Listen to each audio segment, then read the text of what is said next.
नमस्कार साथियों, crack the competition के इस YouTube चैनल पर आप सभी का स्वागत है। साथियों, आज से अपन राजस्थान जीके की क्लासेज प्रारंभ करने जा रहे हैं, जिससे कि जो भी हमारे साथी हैं जो राजस्थान की भर्तियों की तैयारी कर रहे हैं, चाहे वो कांस्टेबल की भर्ती हो, चाहे वो पटवार की भर्ती हो, चाहे वो शिक्षक पात्रता परीक्षा रीट की भर्ती हो या फिर आगे आने वाली व्याख्याता भर्ती परीक्षा हो, सभी को उनमें लाभ मिल सके। देखिए साथियों, राजस्थान जीके को आज अपन राजस्थान के एकीकरण से प्रारंभ करेंगे। राजस्थान का एकीकरण सभी प्रकार के एग्जाम में समान रूप से उपयोगी है। चाहे कोई भी एग्जाम हो, राजस्थान से रिलेटेड अगर कोई भी एग्जाम आप दोगे तो राजस्थान के एकीकरण से एक सवाल अवश्य ही पूछा जाएगा। तो आज का अपना टॉपिक राजस्थान का एकीकरण होता है। साथियों, राजस्थान के एकीकरण को प्रारंभ करने से पहले एकीकरण क्यों किया गया, किन परिस्थितियों के तहत किया गया, कौन कौन सी ऐसी अपने पास मजबूरियां थी कि राजस्थान का एकीकरण करना पड़ा अपन को, इनके बारे में थोड़ा सा ध्यान दे लेते हैं। इसके बाद फिर राजस्थान के एकीकरण को विस्तार से अध्ययन करेंगे। देखिए साथियों, 4 जून 1947 को लॉर्ड माउंटबेटन भारत विभाजन की योजना लेकर के आते हैं। इस योजना में कहा जाता है कि जो अब तक एक अखंड भारत हुआ करता था, इसको 2 राष्ट्रों में विभाजित किया जाएगा। यानी कि अगर आप देखें, जो अपना जो अखंड भारत यानी कि उस समय का जो हिंदुस्तान जो है, उस समय का जो हिंदुस्तान है, इसको 2 भागों में विभाजित किया जाएगा और एक देश होगा भारत और दूसरा देश होगा पाकिस्तान। क्योंकि मुस्लिम लीग के द्वारा लगातार अपने लिए एक पृथक से राष्ट्र की मांग की जा रही थी और उसी मांग को ध्यान में रखते हुए ब्रिटिश संसद ने ये कानून बनाया था कि भारत जो एक अखंड भारत हुआ करता है अभी तक, उसको 2 राष्ट्रों में विभाजित किया जाएगा। एक राष्ट्र होगा भारत और दूसरा राष्ट्र होगा पाकिस्तान। लेकिन समस्या ये है कि कौन सा जो भारत का जो अखंड भारत का हिस्सा है वो भारत में होगा और कौन सा हिस्सा पाकिस्तान में सम्मिलित होगा। इस समस्या का निदान करने के लिए एक एक्ट पारित किया जाता है और एक्ट का नाम होता है भारतीय स्वतंत्रता अधिनियम 1947। एक एक्ट पारित किया जाता है, भारतीय स्वतंत्रता अधिनियम 1947, और इस एक्ट की धारा 8 में ये कहा गया कि जो रियासत भारत संघ में शामिल होना चाहती है वो भारत संघ में शामिल हो सकती है और जो रियासत पाकिस्तान संघ में शामिल होना चाहती है वो पाकिस्तान में शामिल हो सकती है। और अगर कोई रियासत ना भारत में शामिल होना चाहती है ना पाकिस्तान में शामिल होना चाहती है तो वो अपना पृथक से अस्तित्व भी रख सकती है। यानी कि रियासतों के ऊपर छूट दे दी गई कि आप भारत में शामिल हों, पाकिस्तान में शामिल हों या फिर आप अपना अलग से अस्तित्व बना करके रखें। आपको तीनों तरह की स्वतंत्रताएं प्रदान की जाती हैं। देखिए, लॉर्ड माउंटबेटन अपनी योजना प्रस्तुत करने के बाद भारत सरकार और जो पाकिस्तान जो बनने वाला था, इनके जो जिम्मेदार नागरिकों को बुलाते हैं। उनको कहा जाता है कि देखिए, हमारी जो ब्रिटिश सरकार ने एक एक्ट पारित किया है, उसके तहत हम 15 अगस्त 1947 तक आपको आपकी सत्ता हस्तांतरित कर देंगे, बशर्ते आप हमें आपकी रियासतें जो आपके देश में जो बनने वाला जो देश है उसमें कौन कौन सी रियासतें शामिल होंगी, उनकी सूची आप हमें 15 अगस्त 1947 तक हमें उपलब्ध करवाएं। यानी कि जो रियासतें आपके संघ में शामिल होना चाहती हैं, उन रियासतों के राजाओं के विलय पत्र पर साइन करवा करके हमें उपलब्ध करवाएं, जिससे कि हम दोनों देशों की सीमाओं का निर्धारण कर सकें और हम आपकी सत्ता आपको हस्तांतरित कर सकें। इस कड़ी में आगे बढ़ते हुए भारतीय जो लोगों के द्वारा या भारत की जो सरकार जो बनने वाली थी, उनके द्वारा एक विभाग का गठन किया जाता है और उस विभाग को नाम दिया जाता है रियासती विभाग।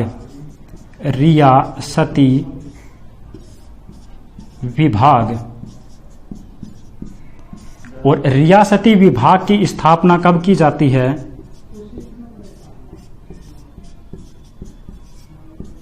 5 जुलाई 1947 को 5 जुलाई 1947 को रियासती विभाग की स्थापना की जाती है। देखिए साथियों, ये भी एक अपने आप में इम्पोर्टेंट सवाल है।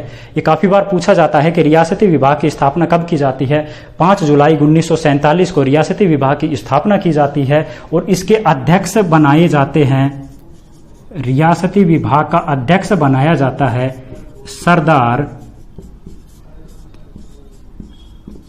वल्लभ भाई पटेल। रियासती विभाग का अध्यक्ष बनाया जाता है सरदार वल्लभ भाई पटेल को और इसके सचिव, रियासती विभाग के सचिव बनाए जाते हैं वीपी मेनन साहब। रियासती विभाग की स्थापना कब की जाती है? 5 जुलाई 1947 को। रियासती विभाग के अध्यक्ष किसको बनाया जाता है? सरदार वल्लभ भाई पटेल को। रियासती विभाग के सचिव बनाए जाते हैं वीपी मेनन साहब को और इनको कार्य दिया जाता है कि देखिए आप रियासतों से संपर्क स्थापित कीजिए और उनको भारत संघ में शामिल होने के लिए प्रेरित कीजिए। अब रियासती विभाग की स्थापना होने के बाद रियासती विभाग अपना कार्य करना प्रारंभ कर देता है और रियासती विभाग अखिल भारतीय राजाओं का एक सम्मेलन आयोजित करता है। अखिल भारतीय राजाओं का उस समय एक सम्मेलन हुआ करता था और उसको नाम दिया गया था नरेंद्र मंडल। देखिए साथियों, ये जो नरेंद्र मंडल जो नाम है, ये जो नरेंद्र मंडल जो संगठन था, ये अपने आप में एक महत्वपूर्ण संगठन था। इसके बारे में अपन थोड़ा सा देख लेते हैं क्योंकि हर एग्जाम में यहां से सवाल पूछा जाता है। देखिए, ये जो नरेंद्र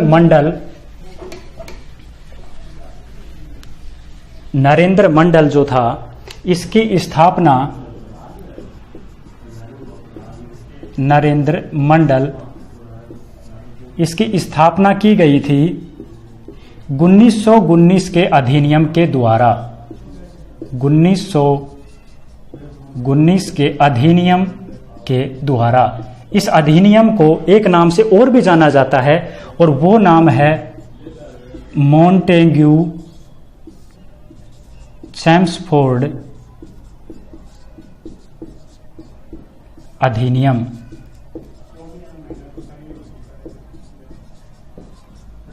मॉन्टेग्यू चैम्सफोर्ड अधिनियम 1919 के अधिनियम को ही कहा जाता है। इस अधिनियम में एक प्रावधान किया गया था कि अखिल भारतीय राजाओं का एक संघ बनाया जाएगा और उस संघ का नाम रखा जाएगा, यानी कि उस संघ का प्रारंभिक नाम रखा गया था चैम्बर ऑफ प्रिंसेज। इसका प्रारंभिक नाम क्या रखा गया था? Chamber of princes. और चैम्बर ऑफ प्रिंसेज के जो पहले अध्यक्ष, यानी कि अगर अपन बात करें इस चैम्बर ऑफ प्रिंसेज के जो पहले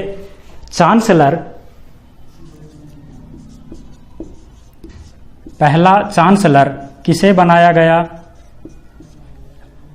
अपने बीकानेर के शासक थे, बीकानेर के शासक महाराज गंगा सिंह को। देखिए, वेरी इंपॉर्टेंट लाइन, बहुत इंपॉर्टेंट लाइन है ये। सवाल सीधा सा पूछा जाता है कि नरेंद्र मंडल का पहला चांसलर किसे बनाया गया या पहला अध्यक्ष किसे बनाया गया? सीधा सा आंसर है बीकानेर के शासक महाराज गंगा सिंह को। ठीक है, प्रारंभ में इसका नाम क्या था? Chamber of princes. लेकिन इस चैम्बर ऑफ प्रिंसेज को हिंदी नामकरण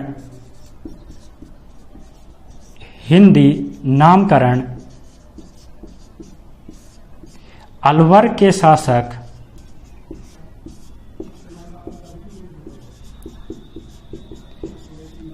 शासक महाराज जयसिंह के द्वारा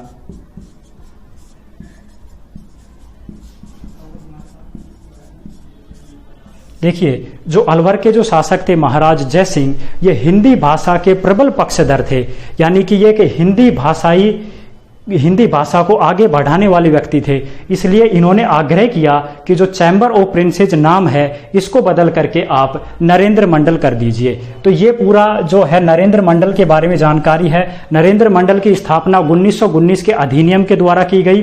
कब की गई थी ये और लिख लीजिए, कब की गई? 1921 में इसकी स्थापना की गई थी। प्रारंभिक नाम क्या था? Chamber of princes. प्रथम चांसलर कौन थे? बीकानेर के शासक गंगा सिंह। और इसका हिंदी नामकरण अलवर के शासक जयसिंह के द्वारा किया गया था। महाराजा जयसिंह ने आग्रह किया था कि इसका नाम हिंदी में कर दिया जाए, तो इसलिए यह सवाल पूछा गया है एक बार एग्जाम में कि चैम्बर ऑफ प्रिंसेज को हिंदी नामकरण किसके आग्रह पर किया गया था। देखिए, अपनी बात चल रही थी कि रियासती विभाग ने अखिल भारतीय राजाओं का एक सम्मेलन बुलाया। उस सम्मेलन में सभी रियासतों के राजाओं ने भाग लिया। सभी राजाओं को प्रोत्साहित किया गया कि देखिए, आप जो हम भारत संघ जो बनाने जा रहे हैं, आप उस भारत संघ में सम्मिलित हो जाइए, आपको प्रत्येक तरह की स्वतंत्रताएं दी जाएंगी। केवल 3 मुद्दे ऐसे होंगे जो भारत सरकार के अधीन होंगे, बाकी सभी तरीके की स्वतंत्रताएं रियासतों को दी जाएंगी। और वो 3 मुद्दे कौन कौन से थे? नंबर 1 है रक्षा, नंबर 2 संचार और नंबर 3 विदेशी मामले। यानी कि रक्षा, संचार और विदेशी मामले, ये सभी तो भारत सरकार के अधीन होंगे।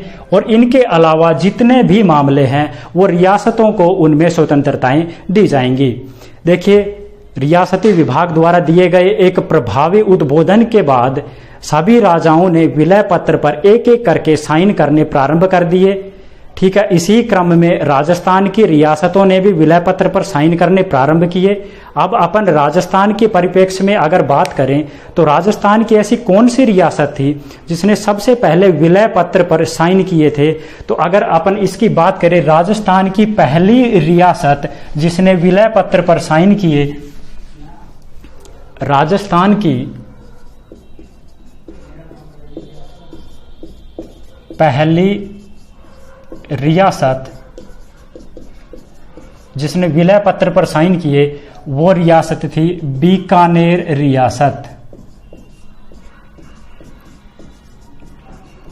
और बीकानेर रियासत के उस समय राजा हुआ करते थे शार्दुल सिंह, महाराज शार्दुल सिंह। देखिए, राजस्थान की तरफ से विलय पत्र पर साइन करने की अगर बात करें तो सबसे पहले रियासत आती है बीकानेर रियासत। देखिए साथियों, बिल्कुल भी कंफ्यूज नहीं होना है। अभी अपन विलय पत्र की बात कर रहे हैं, जब अपन एकीकरण की बात करेंगे वो बात अलग से होगी। अभी अपन विलय पत्र यानी कि भारत और पाकिस्तान का बंटवारा हो रहा है, कौन सी रियासत भारत में आएगी, कौन सी रियासत पाकिस्तान संघ में शामिल होगी, अभी अपन उसको डिफाइन कर रहे हैं। जैसे ही अपन राजस्थान के एकीकरण को प्रारंभ करेंगे वो बातें बिल्कुल अलग हो जाती हैं। सवाल यहां से पूछे जाने लगे हैं क्योंकि अब प्रतियोगी परीक्षाओं में सवाल बड़ी गहराइयों से पूछे जाते हैं। इसलिए सवाल अगर पूछा जाए कि राजस्थान की पहली रियासत जिसने विलय पत्र पर साइन किए, आपका जवाब होना चाहिए बीकानेर रियासत। और उस समय बीकानेर रियासत के शासक कौन थे? महाराज शार्दुल सिंह। और कब किए इन्होंने साइन? 7 अगस्त 1947। 7 अगस्त 1947 को राजस्थान की पहली रियासत बीकानेर के शासक ने विलय पत्र पर साइन कर दिए। ठीक है, अब देखिए साथियों, नरेंद्र मंडल के उस समय के अध्यक्ष हुआ करते थे भोपाल के नवाब हमीदुल्ला खां। हमीदुल्ला खां कहां के थे? भोपाल के। हमीदुल्ला खां मुस्लिम लीग के जुड़े हुए थे। मुस्लिम लीग की तरफ से इनको ऑफर आ रहा था कि अगर आप अपनी रियासत को पाकिस्तान संघ में शामिल करते हैं तो हम आपको एक बेहतरीन ऑफर देंगे। और ये हमीदुल्ला खां जो हैं ये अपनी रियासत को पाकिस्तान में सम्मिलित करवाना चाह रहे थे। इसीलिए हमीदुल्ला खां की जो रियासत है वो भारत के मध्य में है। अगर भोपाल की ज्योग्राफिकल अगर कंडीशन देखें तो भारत के बिल्कुल मध्य में आती है। तो ये प्रैक्टिकली संभव नहीं था क्योंकि भोपाल तभी पाकिस्तान से मिल सकता है जब राजपूताने की समस्त रियासतें पाकिस्तान संघ में सम्मिलित होती हुई आ जाएं और जो बॉर्डर लाइन है वो भोपाल को टच कर जाए। उसके बाद भोपाल के नवाब हमीदुल्ला खां अपनी रियासत को पाकिस्तान में सम्मिलित करवा सकते थे। अब देखिए, हमीदुल्ला खां ने अपना प्लान बनाना शुरू किया। हमीदुल्ला खां ने राजपूताना की रियासत जितने भी थी उनके शासकों से संपर्क करना प्रारंभ किया कि देखिए भाई, अगर आप मेरे साथ पाकिस्तान में सम्मिलित होते हैं तो मैं आपको एक बेहतरीन ऑफर दिलवा सकता हूं, वहां आपको एक अच्छा पद मिलेगा।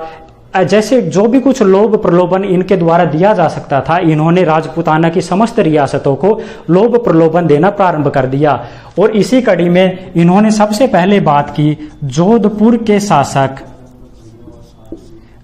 के शासक उस समय हुआ करते थे महाराज हनुमंत सिंह, और एक हैं धौलपुर के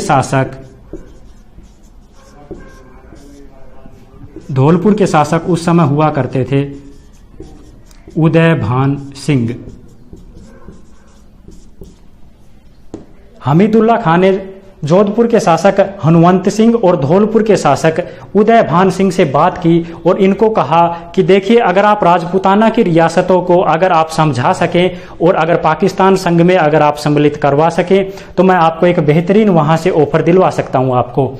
ये जोधपुर के जो महाराज थे ये हमीदुल्लाह खां की बातों में आ गए, इनके जो बुने हुए जाल में फंस गए और इन्होंने कहा कि ठीक है, मैं राजपूताना की रियासतों के जो शासक हैं उनसे बातचीत करूंगा।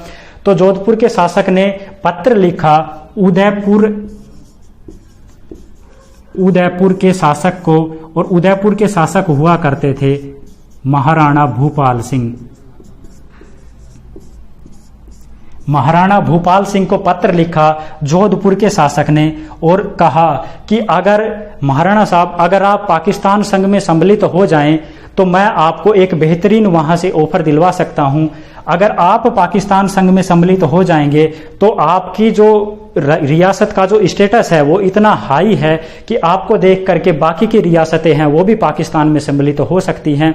तो इन्होंने उदयपुर रियासत के राजा को पत्र लिखा, लेकिन महाराणा भूपाल सिंह ने तुरंत इनको वापस से लेटर लिखा और इनको कहा कि देखिए, हम भारत संघ में सम्मिलित होंगे और इसका निर्धारण हमारे पूर्वज ही कर गए थे, क्योंकि हम उस रियासत से बिलोंग करते हैं जहां पर धर्म, ध्वज और धरा के लिए हम हमेशा से प्राण देते आए हैं। तो हमारा पाकिस्तान की तरफ जाने का कोई प्रश्न नहीं उठता। हम भारत संघ में सम्मिलित होंगे और भारत के विलय पत्र पर हम साइन करेंगे।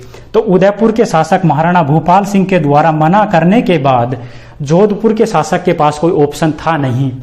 अब ये जो सारा जो घटनाक्रम हो रहा था, इस सारे घटनाक्रम को एक मारवाड़ के एक पत्रकार हैं, नाम था सुमनेश जोशी।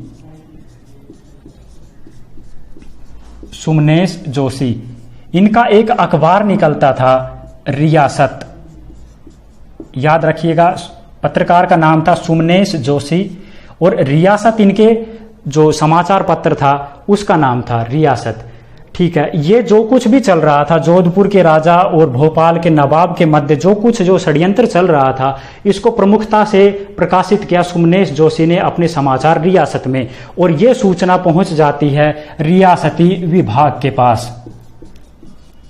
ये सूचना पहुंच जाती है रियासती विभाग के पास कि भोपाल के नवाब मिलकर के जो राजपूताना की जितनी रियासतें हैं उनके साथ मिलकर एक षड्यंत्र बना रहे हैं। रियासती विभाग ने तुरंत इसके ऊपर एक्शन लिया और जोधपुर के शासक को और भोपाल के शासक को तुरंत दिल्ली बुलाया और वहां बुला करके अपनी कूटनीति से दोनों से विलय पत्र पर साइन करवा लिए।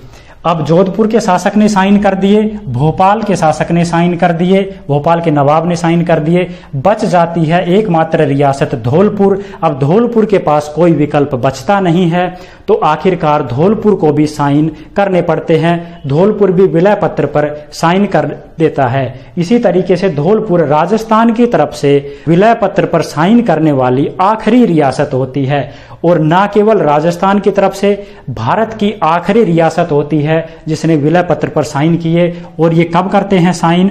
14 अगस्त 1947 को धौलपुर के राजा उदयभान सिंह ने भारत के विलय पत्र पर हस्ताक्षर कर दिए। और उसके बाद दोनों देशों के मध्य भारत और पाकिस्तान के मध्य सीमा का बंटवारा हो जाता है। भारत में जो रियासतें थी भारत के विलय पत्र पर जो साइन कर चुकी थी वो भारत में आ जाती हैं, पाकिस्तान के विलय पत्र पर जो साइन की थी वो पाकिस्तान संघ में हो जाती हैं, और दोनों देशों के मध्य सीमा रेखा बनाने के लिए एक आयोग का गठन किया जाता है और उस आयोग के अध्यक्ष बनाए जाते हैं सर सिरिल रैडक्लिफ को।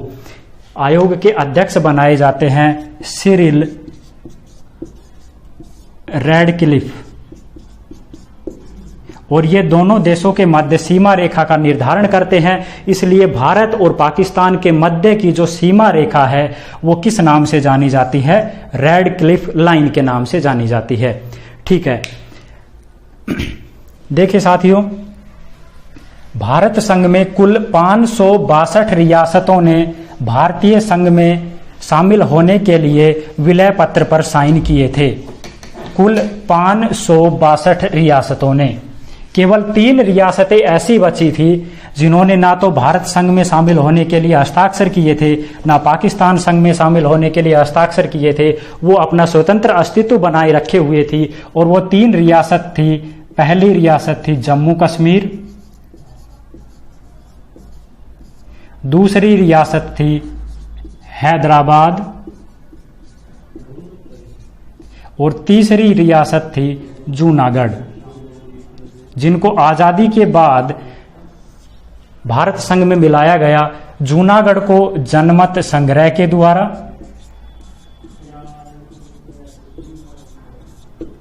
हैदराबाद को सैन्य कार्यवाही के द्वारा,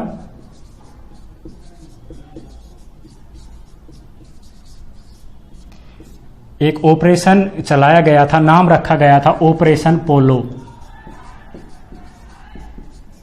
ऑपरेशन पोलो, और जम्मू कश्मीर को विलय पत्र के द्वारा भारत संघ में शामिल किया गया। इस तरीके से आजादी के समय तो कुल 562 रियासतें थी, लेकिन बाद में इन 3 रियासतों का भी भारत में विलय कर लिया गया, और इस तरीके से कुल 565 रियासतें भारतीय संघ में शामिल की गई।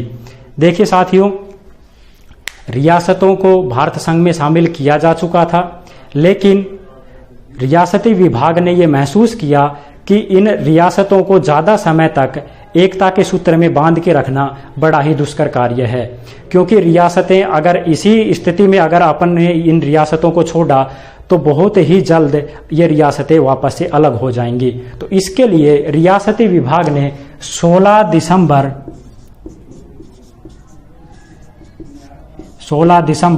1947 को एक योजना पेश की, और उसमें कहा गया कि जितनी भी छोटी छोटी रियासतें हैं इनको मिलाकर के एक बड़े राज्य के रूप में बनाया जाएगा। यानी कि छोटी छोटी रियासतों का एकीकरण किया जाएगा, और एकीकरण करने के बाद बड़े राज्य बनाए जाएंगे।